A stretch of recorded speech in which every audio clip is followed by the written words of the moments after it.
The house was quiet when you returned, too quiet. The sky outside had turned a soft grey, a stillness in the air like the moments before rain. You walked up to your room without a sound, your footsteps muted on the stairs. You closed your door gently behind you and for a moment just stood there, and then you walked to the edge of your bed and slowly sat down, your hands in your lap, your mind spiraling. Your heart was so heavy that when the first tear fell, you didn't even realize you were crying. You didn't want to cry, but the pain had settled so deep in your chest that it spilled anyway. You wiped your face quickly, frustrated, angry, and tired. He hasn't eaten in 3 days. Those words echoed in your mind. Nari's voice playing over and over from earlier. You knew Jungkook, you knew his stubbornness, but you also knew he only ever became that stubborn when it came to you. You squeezed your eyes shut, trying to breathe past the pressure in your chest. He was in pain, and it wasn't just him, you were hurting too.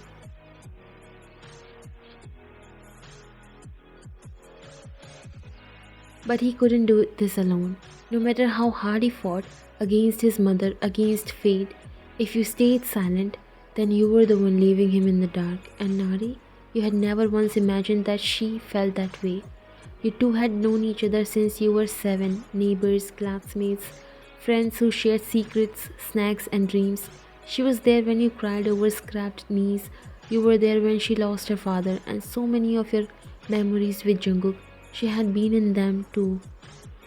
You, him, and her walking home together after class, playing on rainy days, sitting by the swings after exams, laughing at the way he always argued with you just to get your attention. His eyes were always on you, even when you ignored him, even when you fought, even when you were too shy to look back. You remember the first time he tried to bully you in middle school, trying to be cool, smug, only to end up on the ground because you had flipped him over your shoulder in front of the whole class. I wasn't bullying you, he had grumbled back then, lips pouting. I was trying to impress you. That was where it all began. Heart clenched, and now he was starving himself, withering away in silence because of love, because of you. You stood up, you couldn't just sit there and do nothing.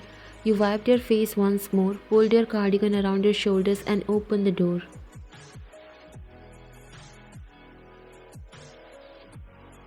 But the moment you stepped out, where are you going? Your mother stood at the end of the hallway, her arms were crossed, her expression unreadable, but you could see the tightness in her lips, the storm she was holding back. I'm just going to see Jungkook, you said softly, just to tell him to eat, that's all. Her voice rose instantly. Why? Are you still thinking about that boy even after everything? He's not eating, Umma, you whispered. It's been days. He has a family, his own family. Why is it your place to worry? You swallowed, eyes stinging again. Because I know he'll listen to me. The silence between you cracked. Your mother stepped closer, lowering her voice sharply. Until when will you be like this, huh? Don't you understand? His mother fixed his marriage to Nari, and you want to be the girl that steps between them? Your throat tightened. That's just an arrangement, you said quietly. Jungkook doesn't love her, but he's a John, your mother said firmly, and you know what that means.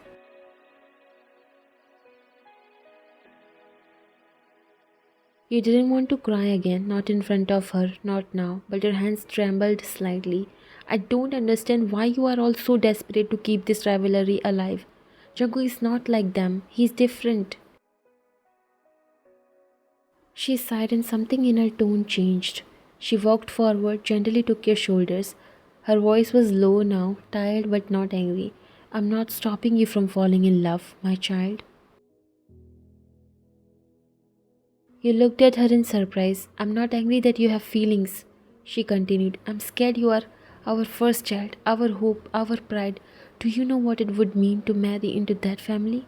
Into her house? You said nothing. You think Jungkook will always take your side? She whispered. But what happens when he doesn't?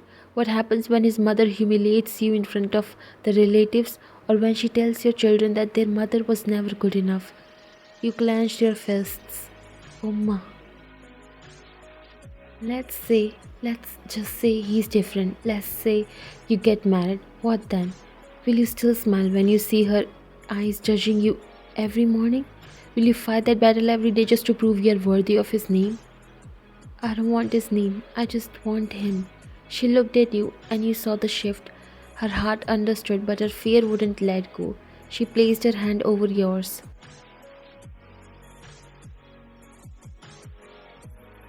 Ryan, I've seen girls like you fall in love with fire and have watched them burn. Those words did it. You stepped back slowly, voice choked. You think I don't know that already? You whispered, I already feel like I'm burning.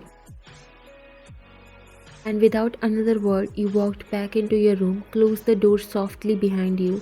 The tears you held back for the past 10 minutes finally escaped, but this time you didn't wipe them away. You let them fall because sometimes love wasn't about who you chose, it was about how much it cost to hold on. The house was dark, quiet, everyone had gone to sleep hours ago, but you sat awake on your bed, hands trembling as you packed a small container of fruit, slices of mango, pomegranate, and a few pieces of apple. You remembered his favorite. Your heartbeat wildly in your chest, loud against the silence. You wrapped the box carefully, tied it with the clean napkin your grandmother had stitched years ago. You didn't know why that felt important. Maybe because this wasn't just food, it was comfort and it was your love. You tiptoed to your door and peeked out. All the lights were off, not a sound, and so you slipped out, down the stairs, past the living room. Your fingers grazed the photo frames of your childhood, of family smiles, of stories that once mattered more than your own. You opened the back door quietly and stepped out into the still night air. The sky was velvet blue, the kind that swallowed your voice if you dared to cry. But you didn't cry, you were too focused on where you needed to go. You knew exactly where his room was, the second floor, the left window, the one with the tiny crack in the glass from when he broke it with a baseball at 14. You climbed the outer garden wall like you used to as a kid, scraped your palm a little, cursed under your breath, but didn't stop. Once balanced, you reached up and knocked gently on the glass. Nothing. You knocked again.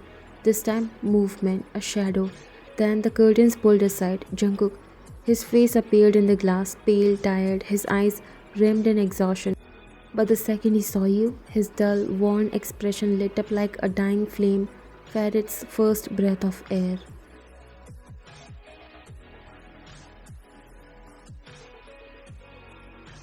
He stumbled forward, hands unlocking the latch as quickly as he could. Vian, he whispered, breathless, almost like a prayer. You came? He pushed the window open, and before you could speak, he leaned out a little, hands reaching. Come in. You nodded. Pull me.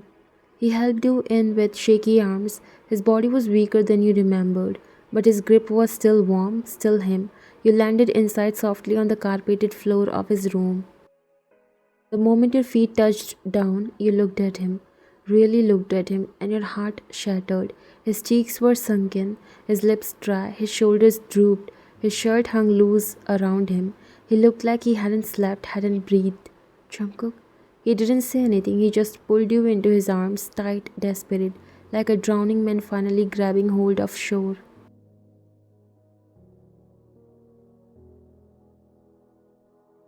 I knew you would come. He breathed into your hair. I knew you wouldn't leave me like this. You didn't reply. You couldn't. Your throat was tight, your arms wrapping around his waist, afraid that if you let go now, you would fall apart. You pulled back gently and held out the small box. You need to eat. He stared at it, then looked at you and smiled. You brought me mango? You nodded. You remembered? I always do. You both sat on the edge of his bed, legs barely touching. The silence between you was tender but heavy, like two people holding the same grief. Jungkook opened the box slowly and began to eat, chewing slowly at first, then faster, like his body had forgotten what food felt like. You watched him, your hands tightly clasped in your lap. He's so thin, you thought, so tired, so stubborn, so stupid and so mine. The tears pricked your eyes again, but you didn't let them fall. He looked at you in between bites. "You're watching me like I'm gonna disappear." "You were disappearing," you whispered. "3 days, Jungkook." He swallowed. You knew why. "That doesn't mean you stop eating. What's your problem with food, huh?" He laughed quietly, the sound raspy but real. "I guess I was just waiting." You looked at him. "For what?" He turned his gaze to the floor. "For you to come." You didn't respond. You couldn't. The room was too full of memories, of pain, of questions left unanswered. You looked down, fidgeting with your fingers. "You need to stop this. Please, don't lock yourself in again." His voice came low and quiet. "I didn't lock myself in because I wanted to." He looked up at you then, his eyes full of hurt. "I just wasn't ready to live in a world where you look at me like I don't exist." You turn your face away, blinking back the tears. "I'm sorry," you whispered, "but you know the reasons." He set the half-eaten fruit on the nightstand and turned to face you fully. "And now what? My mother fixed my marriage to someone I don't love. And you gave up on me?" "I didn't." "You did," he said, not accusing but broken. "You are the only one who has power over me, Vian. I can fight the world, I can fight my parents, but I can't do anything if you don't stand beside me." Her voice broke. "I want to," you whispered, "but it's not easy." "Nothing is easy, Vian," he said quietly, firmly. "You just have to trust me." He reached over and gently lifted your chin with his fingers. You looked at him and he stilled. "You are crying?" You didn't deny it. He leaned in, voice trembling now. "Tell me you don't feel anything for me and I'll let you go. Just once, look me in the eyes and say it." You closed your eyes, your tears finally falling. "I can't." He breathed in. "Then why are you giving up?" You shook your head. "Because your mother hates me and my family. And I'm so scared, Jungkook. She'll never accept me. What if I marry into that house and she makes my life hell? What if she turns our love into something I begin to resent?" He took your hands, squeezed them. "Then we fight, you and me. We break this rivalry. We stop the cycle. We do it for us." You looked at him, and in that moment, the world faded. There was only his voice, his eyes, his fingers wiping your tears. Then a loud knock on the door. "Jungkook, are you in there?" His mother. You froze. He turned his head toward the door. "Go away, Mom." "Jungkook, I know you are not sleeping. Come downstairs. We need to talk." He raised his voice, sharp but calm. "I'm not coming. Not tonight."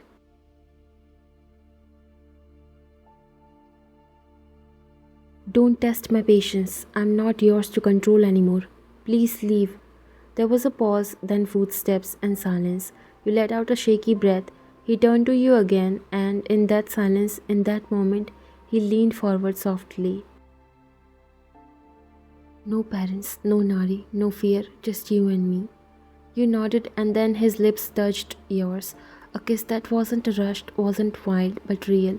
Your first and the one that changed everything, because that night, both decided to stop running.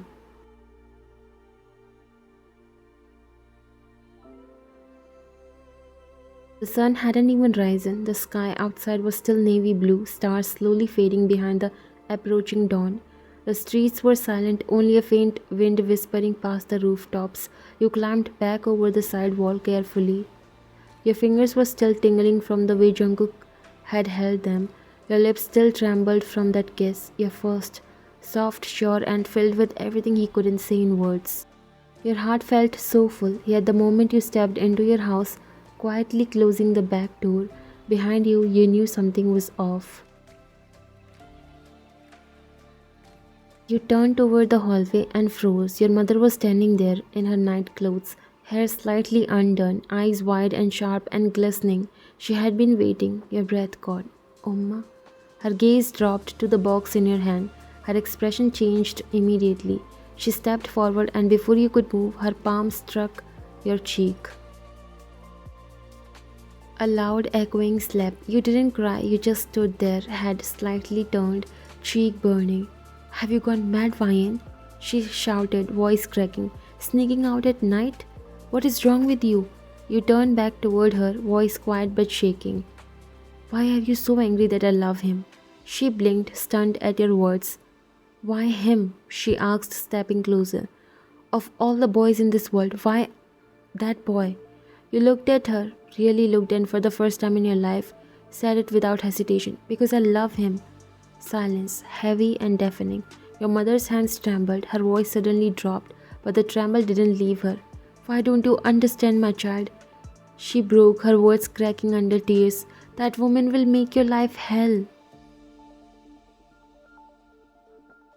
You opened your mouth, but nothing came out, just the sound of your breath hitching in your chest. She turned away, tears rolling down her face, and stumbled into the living room. You followed. The lights were on now, and your father was already sitting there like he hadn't slept either. His eyes lifted slowly to meet yours. Your mother paced in front of him, breaking down. I carried her for 10 months. 10 months. Through sickness, through pain, I raised her with love, and now she says she wants to throw herself into the fire. Why doesn't she understand I just want the best for her? You stood at the edge of the room, and you were shaking, but your voice came clear. I do know what's best for me.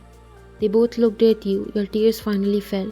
You are separating us over something that's not even ours. Over hate that doesn't belong to us. Something that's gone on for generations. For what? You think you'll change that? Your mother snapped, pointing at you, eyes red. You think you'll change her? You think Mrs. John will ever accept you? You stayed quiet. Everyone is talking. She went on bitterly. She fixed Jungkook's marriage to Nari. Do you want to become the homewrecker of your own best friend? You stepped forward at that. How can I be a homewrecker when there's no home to wreck? She's forcing him. He doesn't love her. He never will.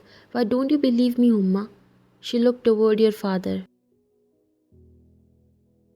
Say something, she whispered to him. You are her father. Your father let his hands fall down, letting out a long sigh. His eyes never left you. What do you want me to say? He asked, voice even calm but heavy. She's not a child anymore. You felt your chest twist. Among our 4 daughters, he said slowly. She's the one who always put this family first. We never needed a son. She made sure we didn't. Your mother fell silent. You remember, Ryan? He said, voice softer now. You told me once, when you were 15, don't worry, Appa, I'll be stronger than a boy. And you were. You began to cry, really cry, as your mother sat down beside you, wiping your cheeks with her trembling hand. You have always made us proud. Your father went on. But how come now you were won over so easily? You looked down. He watched you, then took a deep breath. His next words broke the air. Ryan, if you truly believe this love will last, if you really think you'll be happy with that boy, then I won't stop you. Your mother turned to him stunned. What are you saying? How can you? He raised a hand calmly. Let me finish. Then he looked at you again. I don't want to turn our daughter into our enemy. I don't want her to hate us for ruining the one thing she was willing to fight the world for. She's an adult, and adults make choices. If this is her path, then let her walk it. Your eyes widened with tears, a sob escaping your throat. Your mother covered her mouth, overwhelmed. But your father said firmly, just remember this path, whatever it is. You'll walk it alone. You'll face the joy or the regret on your own. But we won't curse you for it. You stepped forward and for the first time in days wrapped your arms around him, crying into his shoulder. Your mother sat beside you both, reaching out and holding your hand. None of you spoke, but somehow in that moment the battle line blurred and the war turned into a silent, aching peace. At least for now. The morning sun filtered through the trees on campus, painting golden strips across the walkways. The university buzzed like normal, students moving in and out of buildings, laughter in the courtyards, the smell of coffee lingering in the air. But the moment Jungkook stepped through the university gates again, it was like the whole world shifted. Gone were the dark circles beneath his eyes, gone was the weight in his steps. His figure was lean, his face still pale, but his posture, it was the way he carried himself now, tall, determined, fire behind his eyes. For days he hadn't come, rumors had swirled, questions passed between lips, but now he was here. And he wasn't looking at anyone, just waiting. His hands were shoved into the pockets of his black hoodie, jaw tense, back straight, eyes scanning across the courtyard, searching only for one face, yours. But before he could see you, Jungkook, that voice. He closed his eyes, then opened them again, turning his head slightly. Nari, she jogged up to him with a smile, hair tucked behind one ear, soft pink gloss on her lips, like she had waited her entire life for this meeting. You came back today, she said, tone light. I'm really happy to see you. Jungkook didn't say a word, his eyes flicked away, still looking beyond her. She fumbled for words. Were you waiting for Ryan? That was when his gaze dropped, cold and unreadable, and finally landed on her.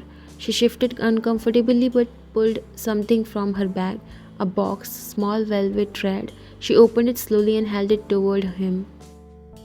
Your mother gave these to me, she said, her voice faltering just slightly as she revealed the bracelets, gold and delicate, clearly traditional, meant for a bride. It's part of the marriage proposal. I thought you knew. There was silence and then Jungkook laughed, but there was no humor in it, just disbelief. Give them back to my mother. Nari's face fell. She blinked, then forced a nervous laugh. But she gave them to me herself.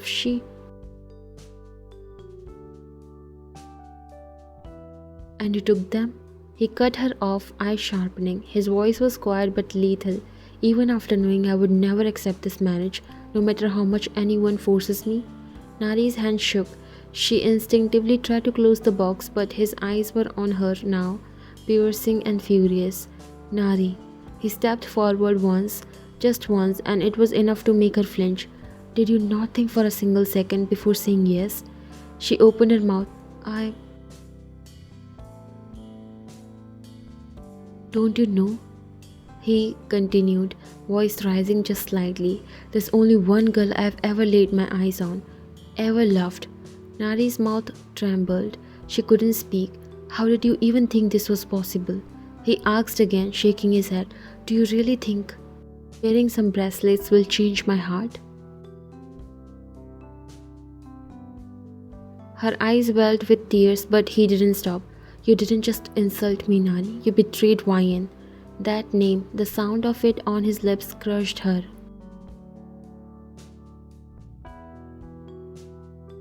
She's your friend. She trusted you, and you knew. You always knew how I felt. Nari stepped back, eyes full of tears now, voice almost a whisper. I didn't mean to hurt anyone, but you did. Jungkook's voice cracked, not with emotion but anger so deep it shook his restraint. You didn't just hurt someone, you tried to steal something that was never yours. She gasped softly, like the wind had been knocked from her chest. Not only disgusted me, he whispered, voice dropping cold, but you broke your own friend's heart. She tried to speak, but her throat wouldn't open, and then he said the words that shattered the last thread of hope she clung to. I only love Ryan, always have, and I always will. He didn't wait for her to respond. He turned and walked past her, leaving her frozen in place, the box of bracelets still shaking in her hands. As he disappeared around the corner, Nari's tears finally spilled. She clutched the box to her chest and turned away from the courtyard, heart pounding so loud she couldn't hear her own footsteps anymore. Because in that moment she realized that silence wasn't sacrifice. It was just loss.